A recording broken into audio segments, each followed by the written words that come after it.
मैं साइमा, मेरी शादी यासीन वाल मोहम्मद मनीर से हुई बंडाला में। तो हम आपस में खुशी बाशी रह रहे हैं। अदालत में बाकायदा हमारी शादी हुई है। बाकी जो घरेलू इनके मामलात है वो ये यासीन जाने और इनका काम, मेरी इसमें कोई दखल नहीं। जो लोग ये बातें फजूल की उलपटांग कर रहे हैं कि वो भाग गई है किसी के साथ फलां ठीक, मैं तो इसके साथ हूँ।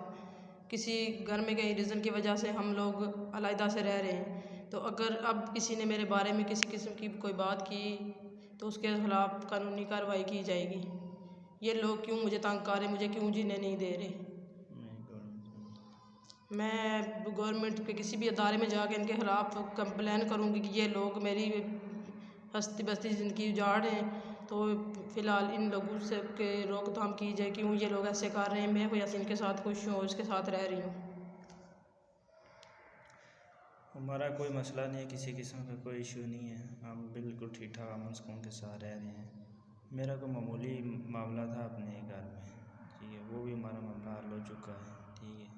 तो आगे पीछे जो लोग बातें कर रहे हैं, अगर नेक्स्ट इस तरह की किसी किस्म ने बात की तो सख्त से सख्त उसके खिलाफ़ कानूनी कार्रवाई होगी। और हमारे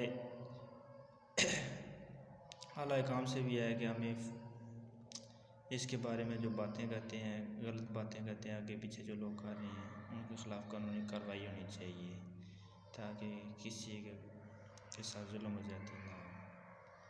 ठीक है, ये जो गलत अफवाहें थी वो इधर चली गई, ये चली गई है, ठीक है, मेरे पास है, मैं जान